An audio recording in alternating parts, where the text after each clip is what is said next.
Hey everybody, Elizabeth Nader back with you again, Jersey First TV and the Nader Narrative. We are talking money, budgets in New Jersey's new budget as proposed by Governor Murphy on Tuesday. To join me to really pull this apart and understand it is Jersey First own Rosemary Becchi, as well as Assemblyman Bergen. Both of you, welcome to the show. Hey, thanks for having me. I love it, guys. Thank you. Thanks for having me as well. I appreciate you being here to break this down. Governor Murphy announced his fiscal year 2023, which starts in July in New Jersey, that budget. And it's big. I would definitely say the first word I would use to describe this budget is huge. Just so that people understand the numbers, it's $48.9 billion, so almost $50 billion. It is $2.5 billion more than the last budget that he proposed. And since he has taken office, Murphy has increased spending by 41%. So we're definitely seeing things get bigger and bigger. Rosemary, what's the problem inherent in a bigger budget every year? The biggest problem is that we don't have the revenue to cover the spending. He keeps continuing to increase the spending, and yet, there's not sufficient revenue to cover the cost of what he's spending. What we ought to be doing is decreasing the spending and spending more efficiently. So, Brian, one of the things that I think maybe confuses people is we have a lot of cash. Right. We're flush with cash in this state. So you would say, well, hey, in your own home finances, if you have a lot of cash, what do you do with it? It's a little bit of a misnomer, though, because in fact, that cash is sitting there as a result of taxing New Jerseyans. So what do the Republicans say he should be doing with that? Yeah, so let me just say this first, is that no matter what else I say today, what facts, and no matter what we discuss, this should be, in my opinion, the biggest takeaway.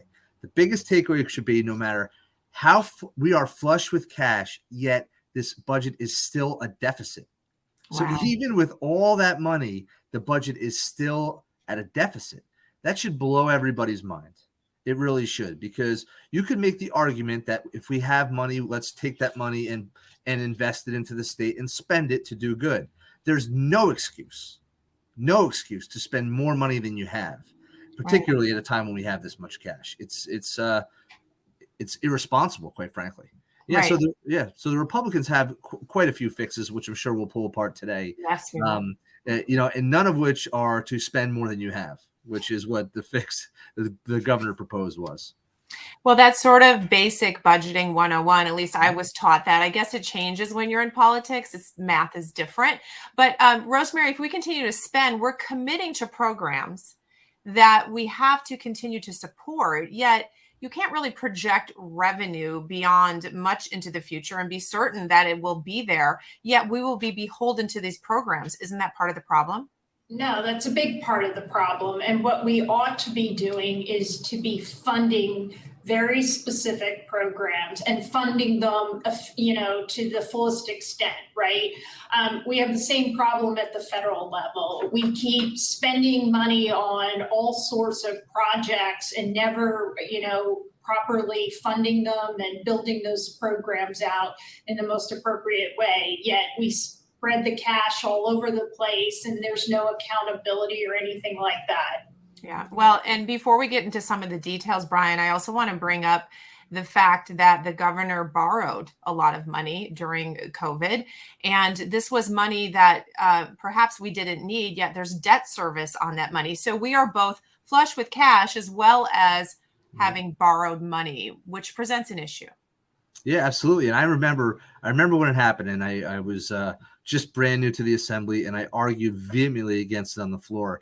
And I gave, which wasn't very well delivered, but one of my favorite speeches I ever gave, which I just, after they borrowed the money, the next budget they presented, I just asked, where are the cuts? They promised cuts. And I said it, 15 times in the speech, because there were no cuts. They're incapable, literally, of cutting spending. Wow, it's Yeah. amazing. You're not known at all for fiery speeches. No, So I don't think so. I'm sure that was new for you. Yeah, it was. I Let's was a rookie at the time, we I've like that, refined myself. Brian, we like that about you. Definitely, you say what we're all thinking, and there's a lot of value to that. So let's start to get into some of the details. And I want to start with what Governor Murphy is calling the anchor rebate program. This is essentially about property taxes, which, Rosemary, this is the age old. I mean, it doesn't seem to go away. The problem in New Jersey, property taxes are too high. And after this election this last fall, clearly he took a look around and said, wow, I almost lost. People are upset. What about affordability? So tell us how you think this anchor rebate program, as he calls it, is addressing the issue. Well, it's not addressing the issue of affordability. And we've, tried these programs in the past and they don't work. Again, what we ought to be doing, and I think what the Republicans are proposing, is give the money back to people, right? Find a more efficient way, lower the taxes, provide relief for not only individual homeowners and renters, but also our businesses who pay a big chunk of property taxes, and this program doesn't help them at all.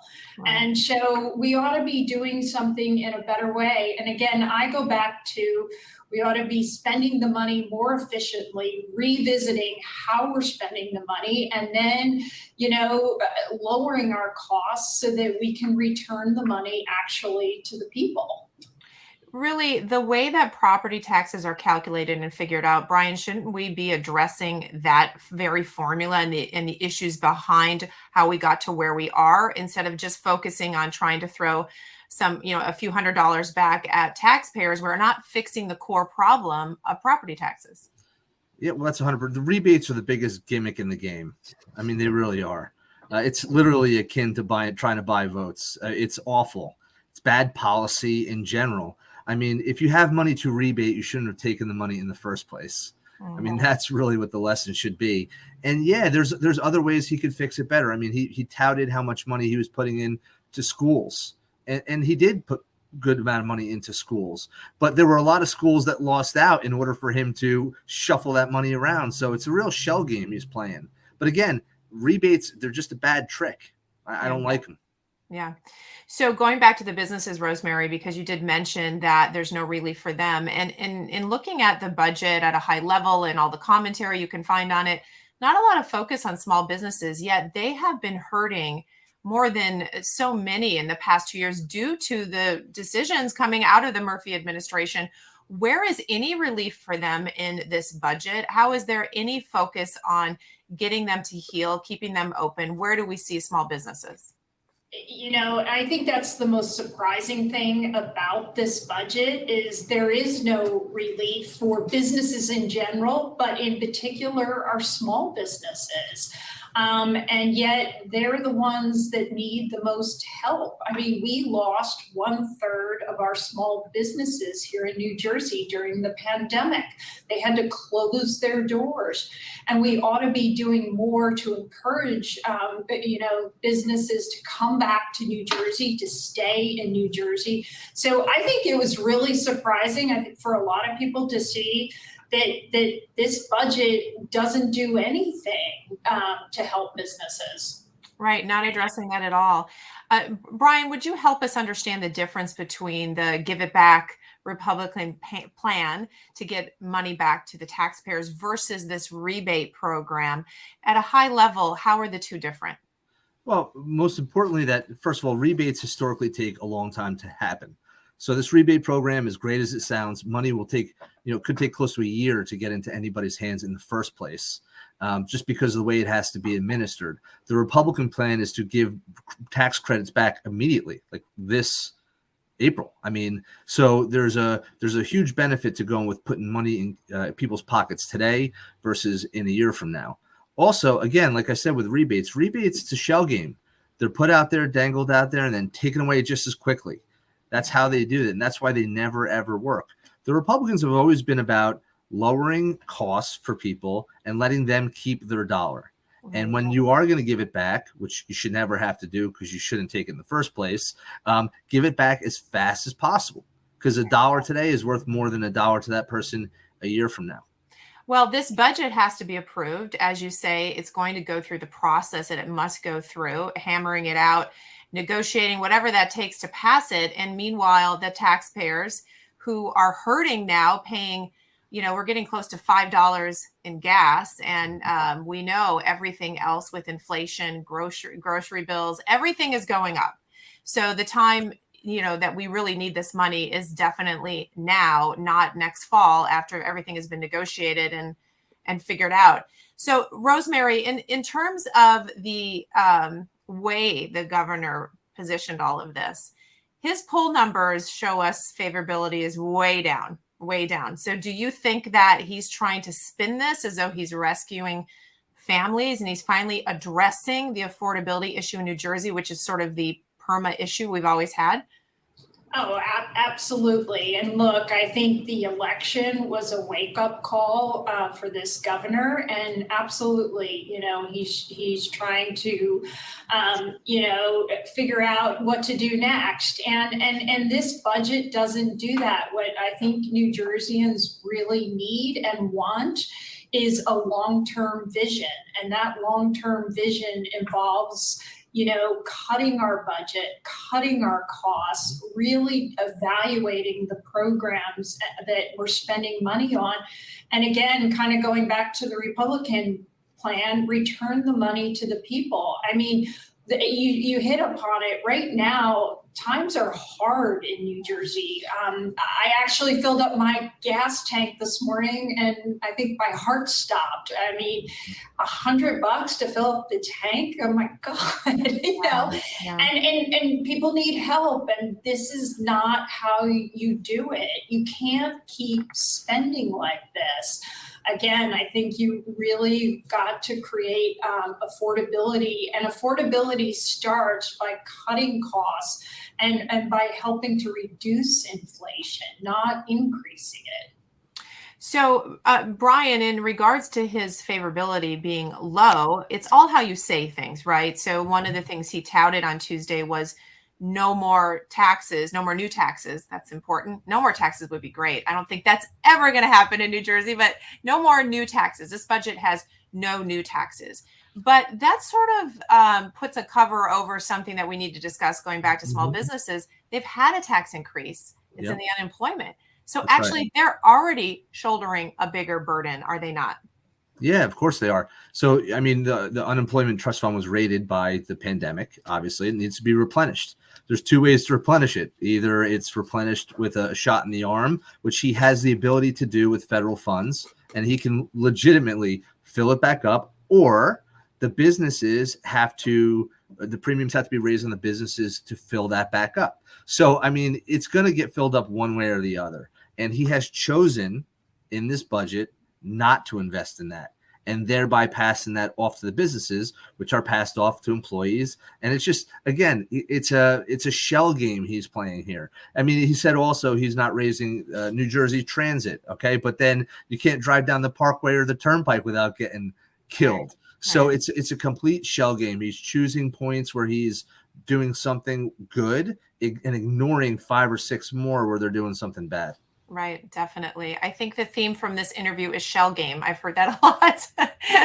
Maybe that's the subtitle of his book. There you go. So, Rosemary, one of the places that he's touting and he's proud of is investing more in education. It seems a lot like politicians. No offense, Brian, you're one of our favorites. They have a tendency to say, I'm writing a big check for education. We're investing in education, and that's really the headline. And then from there, okay, well, what are we doing with that money? Is it really helping? Don't we need reform at a deeper level? Writing a check for $662 million increase in the budget to education doesn't solve all of our problems. What do we have issue with that, Rosemary? What's the real story behind that?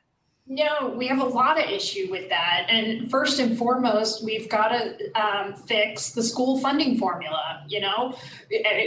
Everybody's got to get to the table and we've got to fix it. And that's got to be addressed right away. And again, we also need to make sure that the money is being spent the most efficiently.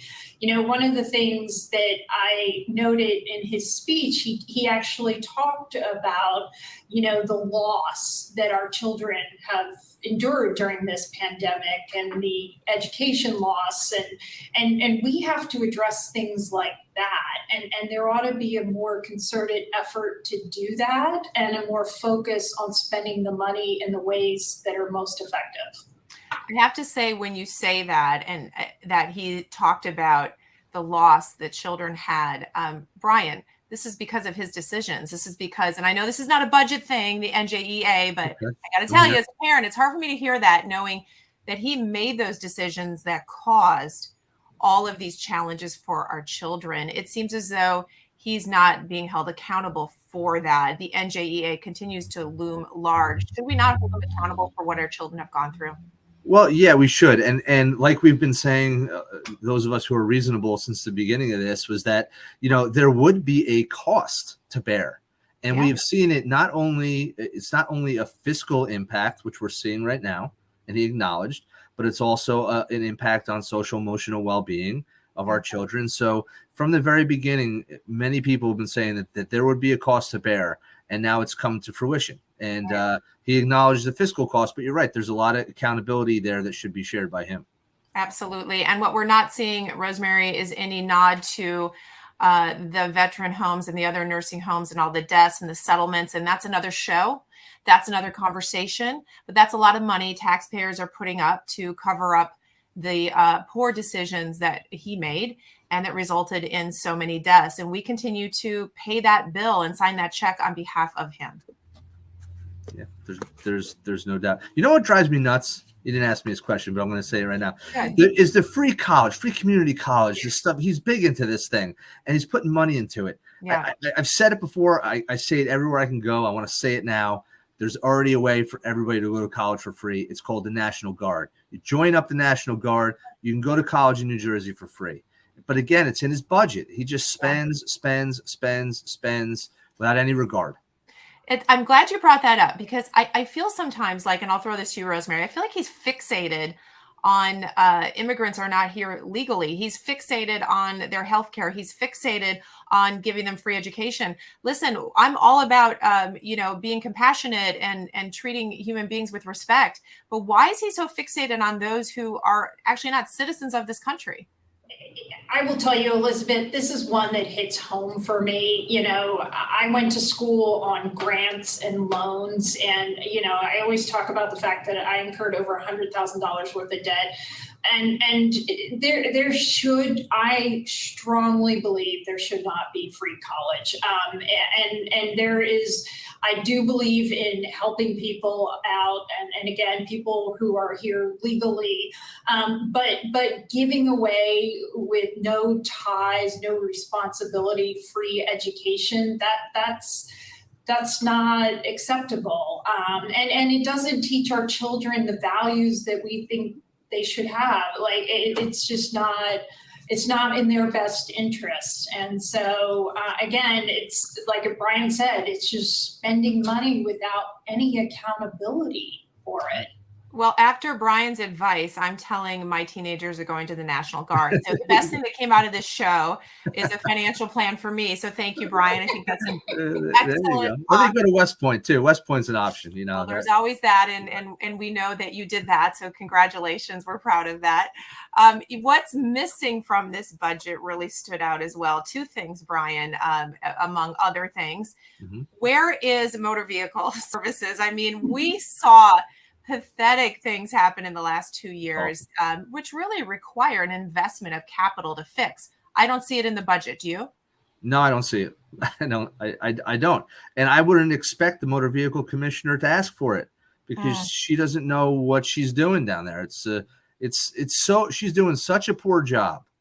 And I'm not a vindictive man, but she's doing such a poor job that I called down to the U.S. Senate to ask if I could come onto the floor to speak against her confirmation to the position she got put in. Now, they won't let me because I'm not cool enough, apparently. But that's how she's doing a terrible, terrible job. And I wouldn't be surprised if she didn't know what to ask for, and if the governor didn't even know he needed to fix it, because they're oblivious to how bad motor vehicle is right now.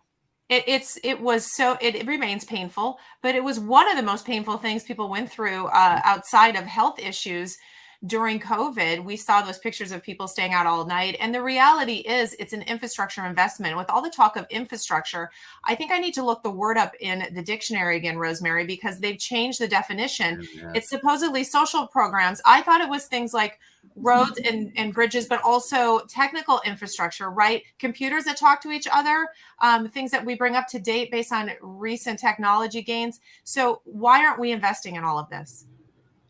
I don't know why we're not. We should be. And again, I hate to sound like a broken record, but we need to revisit the programs and revisit how we are spending our money, because we are not doing it in an efficient manner, and redirect those tax dollars. I would be all for, paying my taxes if I knew the motor vehicles, I could go there and get the services that I need, but we don't, and you can't. Right. It's true. Well, I'm going to let that be your final statement on the budget, because I think that's a good statement, revisiting everything. Brian, give us sort of a final statement on not only your view, but what the Republicans are trying to do and what your takeaway is from this proposed budget. Yeah. So again, like I said at the very onset, if you leave with one thing and one thing only, I would ask you to leave with the fact that even though we're flush with cash, that this budget still operates at a deficit. And that should bother every person out there. And, we can argue about where we're putting money here or there and what programs are important or not important, but to spend more money than you have is irresponsible, and it's not okay. And there are occasions when, the state doesn't have enough fiscal resources for a variety of reasons, which have happened in the past, and the state's operated at a deficit. Now, I wouldn't agree with that either, but I could see why it would happen. But here, there's just no reason for it to be done. Right. So what we need to do is focus on getting money back into the hands of people as fast as possible, preferably by cutting fees, by cutting taxes, by cutting irresponsible programs, and putting the money back by not taxing them in the first place. Because taking out of one pocket and giving it back in another, it's just a bad way to do business. Shell game. Well, Brian, we expect to see you on the floor speaking loudly about this for all of us. I can't wait. I can't wait either. I want to thank you both for sharing your insights. We'll revisit this as the arguments begin and the debates, and we see where this goes. So thank you both for coming on. And to my audience, guys, we'll see you next